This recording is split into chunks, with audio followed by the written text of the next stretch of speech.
की स्टार्टिंग होती है सितंबर 1719 में, जहां पर हम नारू नाम की एक लड़की को देखते हैं जो कि अपने ट्राइब कमंचे के साथ एक ग्राउंड में रहती थी। सुबह सुबह नारू जागती है और अपने डॉग सारी के साथ जंगल में जाती है हंटिंग प्रैक्टिस करने के लिए, क्योंकि ये जो कबीला था वो सर्वाइवल के लिए हंटिंग वगैरह किया करता था। खैर हंटिंग प्रैक्टिस के दौरान वो अपनी एक से पहले तो टारगेट प्रैक्टिस करती है और फिर एक डियर को हंट डाउन करने की कोशिश करती है, लेकिन अभी नारू को बहुत कुछ सीखना था और अपनी स्किल्स को शार्पन करना था, तो वो उस डियर से बचकर भाग जाती है। तभी सारी उस डियर का पीछा करते हुए एक ट्रैप में फंस जाता है और नारू उसे ट्रैप से निकाल कर उसकी चोट पर हर्ब्स लगाती है, जिनको इकट्ठा वो करती रहती थी। और हम ये भी कह सकते हैं कि वो एक अच्छी मेडिक भी थी। उसे तभी बिजली कड़कने की आवाज सुनाई देती है और जब वो आसमान की ओर देखती है तो वहाँ पर एक बहुत बड़ी यूएफओ थी। लेकिन ये कहानी आज से लगभग 300 साल पुरानी है और तब यूएफओ जैसी चीज के बारे में लोगों को पता नहीं था, तो नारू उस यूएफओ को सिर्फ एक थंडरबर्ड समझती है। अब तभी हमको दिखाया जाता है ताबे को, जो कि नारू का भाई था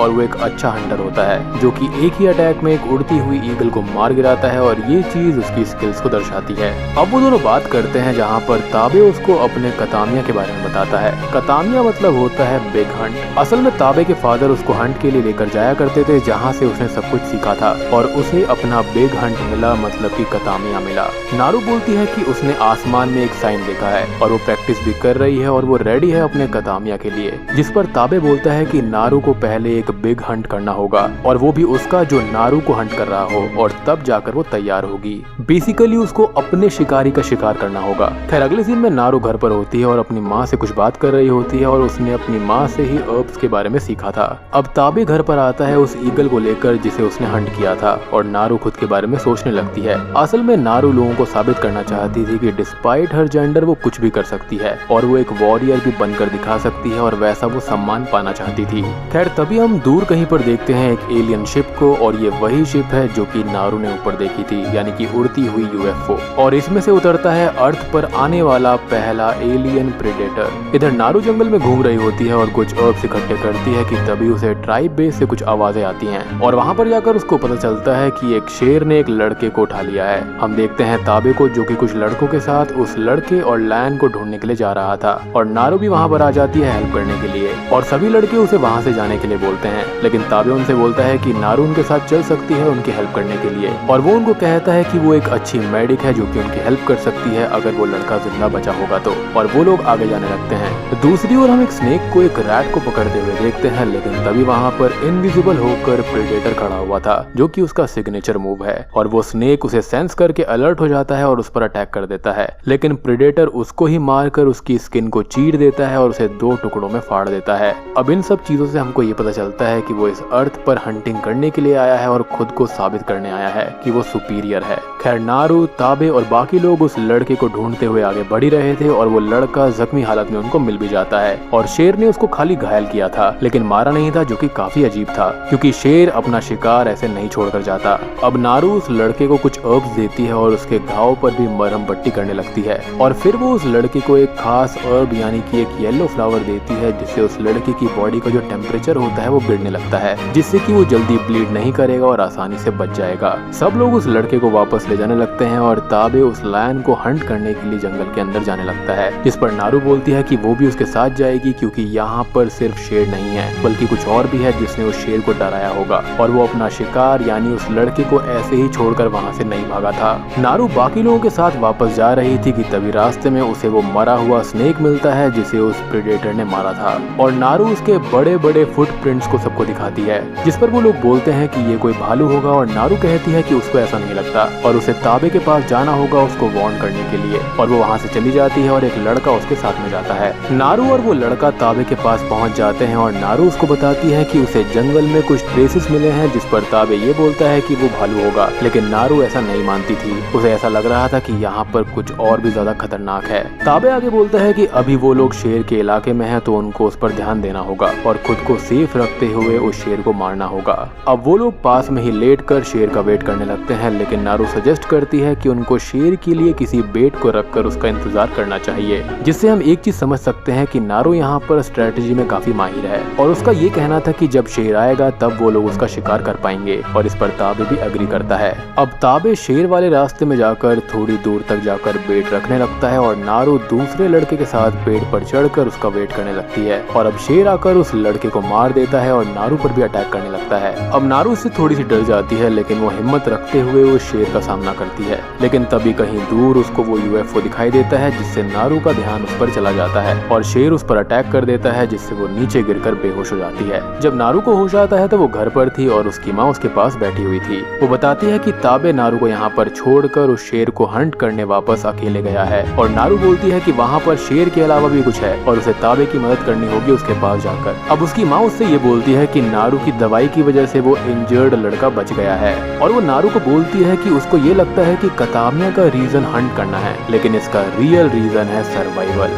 जी हाँ, अब तभी बाहर शोर होने लगता है और सभी लोग इकट्ठा हो जाते हैं और ये देखते हैं कि ताबे ने अकेले ही उस शेर को हंट डाउन कर लिया है और ये अपने आप में एक बहुत बड़ा काम है जो कि करना बड़ा मुश्किल था, लेकिन ताबे ने इसको कर दिखाया और उसको ट्राइब का वॉर चीफ बना दिया जाता है, जिससे सभी लोग बहुत खुश होते हैं। लेकिन नारू को बुरा लगता है क्योंकि वो इस चीज में फिर से नाकामयाब रही, यानी कि उसका सपना वॉर चीफ बनने का था। अब तभी ताबे उसके पास में आता है और वो ये कहती है कि जंगल में उसने कुछ और भी देखा था और वहाँ पर कुछ और है और उसे दूर तक जाकर देखना होगा, उसे हंट कर कर लाना होगा। जिस पर ताबे बोलता है कि नारू अकेले नहीं जा सकती और वो उसके साथ चलेगा क्योंकि नारू अकेले उस चीज से नहीं लड़ पाएगी और उसको ये बुरा लगता है और उन दोनों की बहस हो जाती है, जहाँ पर ताबे ये कहता है कि उसने उस शेर को अकेले मारा है, ना कि नारू ने, और उसने शेर को मारने की कोशिश करी थी लेकिन वो नाकामयाब रही और इतना कहकर वो वहाँ से चला जाता है। अब अगले दिन नारू जागती है और फैसला करती है कि वो अकेले ही उस चीज को ढूंढने जाएगी और उसका शिकार करेगी। वो सारी के साथ जंगल में निकल जाती है और जगह जगह उस प्रेडेटर के ट्रेसेस और फुटप्रिंट्स को चेक करती है।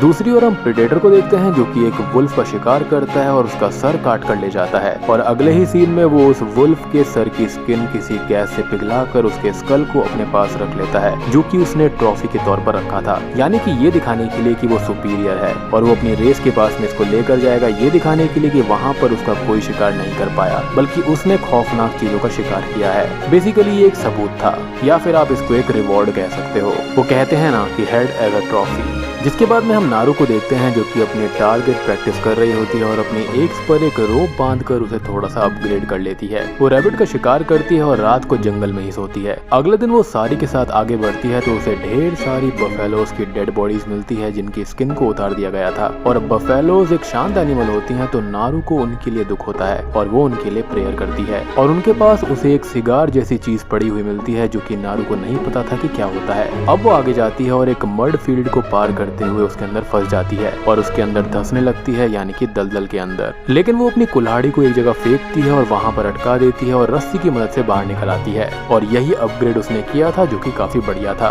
फिर अब हमको प्रेडेटर को दिखाया जाता है जो कि उसे रास्ते पर जा रहा था जहाँ पर नारू गई थी और उसे भी बफेलोज की डेड बॉडीज वहाँ पर मिलती हैं और साथ ही साथ उसके पास पड़ा हुआ सिगार और नारू की रखी हुई प्रेयर लीफ को वो चेक करता है और आगे बढ़ जाता है। बेसिकली उसको ऐसा लग रहा था कि यहाँ पर कोई तगड़ा शिकार है क्योंकि जिसने बफेलोज का शिकार किया है वो ताकतवर होगा। फिर अब नारू आगे जाती है और उसे एक भालू दिखाई देता है जिसका वो शिकार करने ही वाली होती है, लेकिन उसकी जो बो का स्ट्रिंग होता है वो टूट जाता है और भालू नारू को देख लेता है और उसके पास में आता है उसको मारने के लिए, लेकिन सारी उसको डिस्ट्रैक्ट करके अपने पीछे ले जाता है। नारू अपनी बो को ठीक करके उस भालू को मारने की कोशिश करती है, लेकिन वो भालू बहुत ही बड़ा था और नारू उससे बचकर भागने लगती है और एक जगह लकड़ियों के ढेर के नीचे छुप जाती है और वो भालू उसको पकड़ने की कोशिश करने लगता है, लेकिन तभी वहाँ पर प्रेडेटर आ जाता है जो कि इनविजिबल था और वो उस भालू से लड़ने लगता है और उसको जान से मार देता है और उस भालू के खून में भीगने की वजह से इनविजिबल प्रेडेटर का जो शैडो होता है, यानी कि जो उसकी आउटलाइन होती है, वो नारू को दिखाई देती है और उससे वो डर जाती है, लेकिन प्रेडेटर उसको नहीं देख पाता। और ये सीन ओरिजिनल प्रेडेटर 1987 के उस सीन से सिमिलर है जहाँ पर डच भी ऐसे ही छुपा हुआ था और प्रेडेटर उसको नहीं देख पाता।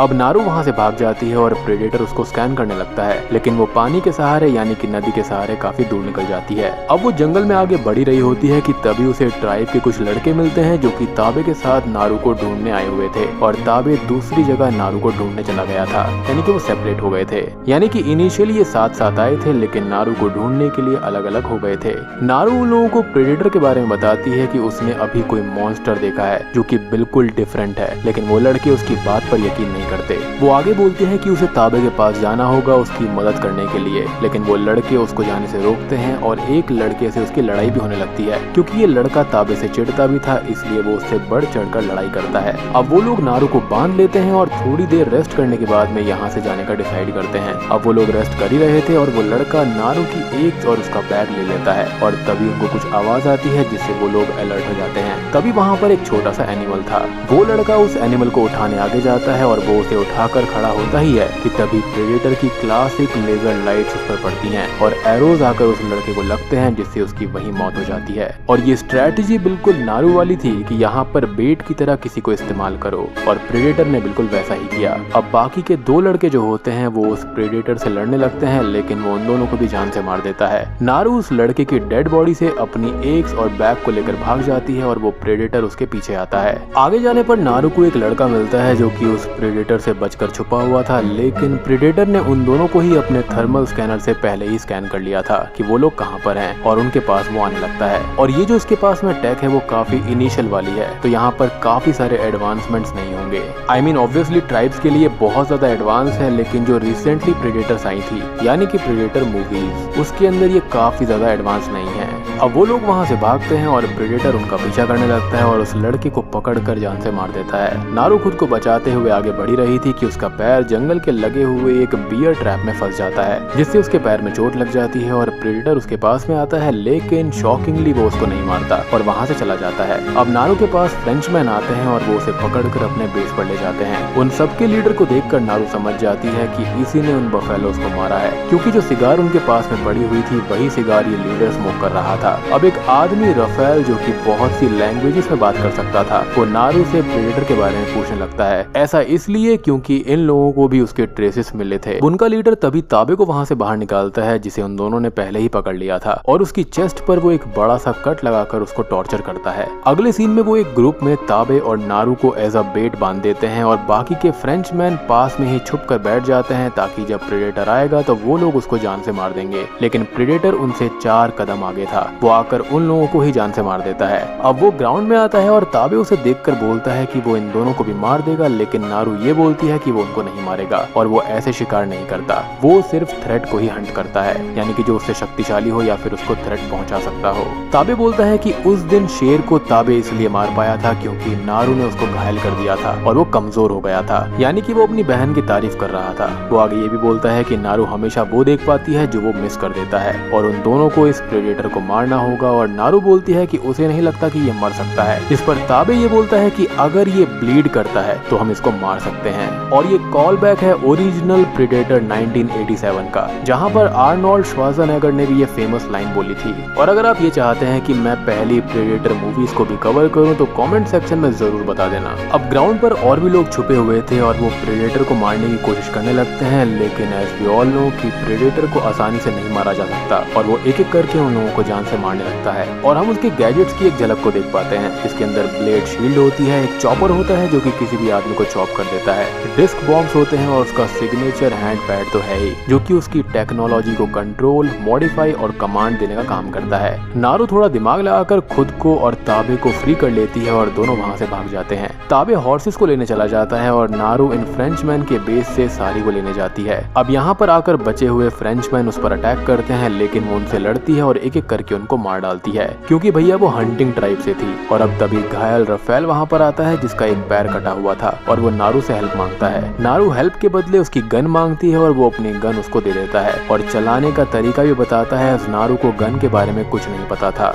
अब वो रफेल के पैर पर अर्ब्स लगाने लगती है और वो उसको येलो फ्लावर भी देती है, जिससे उसकी बॉडी कोल्ड हो जाती है, जिससे रफेल जल्दी ब्लीड नहीं करेगा और बच जाएगा। अब तभी वहाँ पर प्रेडेटर आ जाता है और नारू छुप जाती है और रफेल मरने का नाटक करने लगता है। प्रेडेटर रफेल के पास आकर खड़ा हो जाता है और वो किसी को भी देखने के लिए थर्मल स्कैनिंग यूज करता है, और रफेल की बॉडी अभी ठंडी हो गई थी तो वो उसे देख ही नहीं पाता, लेकिन प्रेडेटर का पैर रफेल पर पड़ने से वो स्क्रीम करने लगता है और प्रेडेटर उसको मार डालता है। और यहाँ से प्रेडेटर को सीख लेना चाहिए कि थर्मल स्कैनर्स हमेशा सही नहीं होते। खैर यहाँ पर ये चीज देखकर नारू समझ जाती है कि उस अर्ब से बॉडी का टेम्परेचर कम हो जाता है, जिसके बाद में प्रेडेटर उस पर्टिकुलर पर्सन को नहीं देख सकता, और ये उसके लिए एक बहुत बड़ा एडवांटेज था। तो इस मूवी के अंदर कॉन्सेप्ट यही चल रहा है कि आपको इस एलियन टेक्नोलॉजी को समझना होगा और उसको डिफीट करना होगा। सारी अब प्रेडेटर के ऊपर बार्क करने लगता है और प्रेडेटर उस पर अपने लेजर्स को लॉक कर लेता है और शूट करने ही वाला होता है कि तभी ताबे वहाँ पर आ जाता है और उस पर अटैक कर देता है, जिससे उसका हेड गियर नीचे गिर जाता है और लेजर से एक ट्री पर लॉक हो जाते हैं। और नारू देखती है कि प्रेडेटर जो एरो सारी पर शूट कर रहा होता है वो उसको ना लगकर उस ट्री को लग रही होती है जहाँ पर लेजर सेट हो रखे थे। ताबे अब उस प्रेडेटर से लड़ने लगता है और यहाँ पर अब कंफ्यूजन ना हो तो मैं आपको बता दूं कि predator thermal scanning head gear से करता है, लेकिन उसकी खुद की आंखें भी है जिससे वो देख सकता है किसी भी नॉर्मल क्रीचर की तरह। खैर ताबे प्रेडेटर से लड़ते हुए उसे अच्छी टक्कर दे रहा होता है और नारू गन से शूट करने की कोशिश करती है, लेकिन वो गन उससे नहीं चलती। अब प्रेडेटर इनविजिबल हो जाता है और ताबे नारू से बोलता है कि वो यहाँ से भाग जाए क्योंकि अभी प्रेडेटर का थ्रेट ताबे है तो उसे यहाँ पर वो रोक कर रखेगा और ये उसका आखिरी वक्त है। नारू उसे घर लेकर जाए जिसका मतलब ये था कि वो उसको प्रेडेटर को हंट डाउन करने को बोल रहा था। अब जो प्रेडेटर होता है वो ताबे को स्टैब करके जान से मार देता है और नारू वहाँ से भाग जाती है। नारू अपने भाई की मौत से टूट जाती है और ताबे की माँ को भी अपने बेटे की मौत की खबर मिलती है जिससे वो भी टूट जाती है। अब वो एक रिवर के पास में होती है और उसे फ्रेंच मैन लीडर दिखाई देता है और वो एक प्लान बनाती है। वो उस लीडर पर अटैक करते हुए उसे बेहोश कर देती है और उसे पकड़कर प्रेडेटर के ही एक गैजेट से उसका पैर काट देती है और ये गैजेट रफेल के पैर से निकले थे, यानी कि नारू को मिले थे, जो कि प्रेडेटर ने उस पर यूज किए होंगे। नारू बोलती है कि उसने उसके भाई को ब्लीड करवाया है तो उसको भी ब्लीड करना होगा और वो सोचता है कि नारू हंटर नहीं है, थ्रेट नहीं है और यही चीज उसको डेंजरस बनाती है कि वो उसे देख भी नहीं पाएगा कि वो उसको मार रही है। और ये लाइंस नारू ने लीडर के लिए नहीं बल्कि प्रेडेटर के लिए बोली है और वो उस येलो फ्लावर को खा लेती है जिससे उसकी बॉडी कोल्ड हो जाती है और वो प्रेडेटर के लिए इनविजिबल हो गई थी, यानी कि वो उसको स्कैनर से नहीं देख सकता था। प्रेडेटर उस लीडर को जान से मार देता है और नारू उसको शूट कर देती है और उसका हेड गियर नीचे गिर जाता है जिसको उठाकर वो वहाँ से भाग जाती है। अब वो एक जगह पर उस हेड गियर को रख देती है और उसके आसपास ट्रैप्स को लगाने लगती है। प्रेडेटर वहाँ पर आ जाता है और नारू उससे लड़ती है और सारी की हेल्प से और अपने ट्रैप से उसको एडवांटेज मिल रहा था और वो प्रेडेटर को काफी परेशान कर देती है और उसका हाथ भी काट देती है जिससे प्रेडेटर को काफी दुख होता है।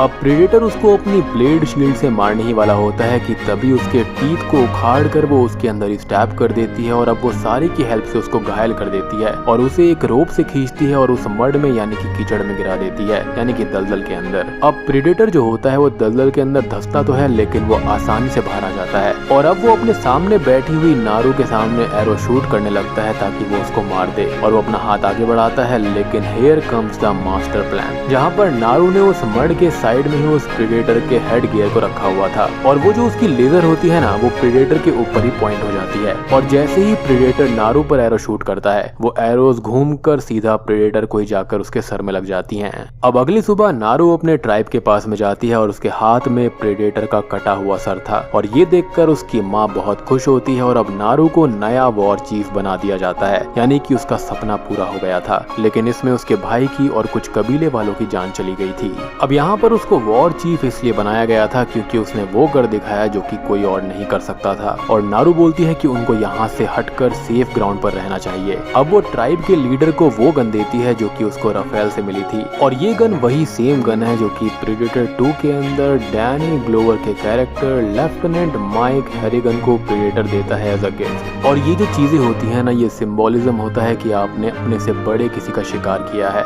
और इस मूवी के अंदर इस गन को दिखाने का मतलब ये है कि प्रेडेटर्स अब यहाँ पर वापस आकर नारू और उसकी ट्राइब पर अटैक पक्का करेंगे और ये गन किसी तरह से उनके पास में पहुंच जाएगी। अब मूवी के अंदर कोई पोस्ट क्रेडिट सीन प्रॉपर तो नहीं है, लेकिन यहाँ पर एक ड्राइंग में हम ये देख पाते हैं कि इसके बाद ही एलियन और प्रेडेटर्स ने उस ट्राइब पर अटैक कर दिया था। ये मूवी यहीं पर खत्म हो जाती है।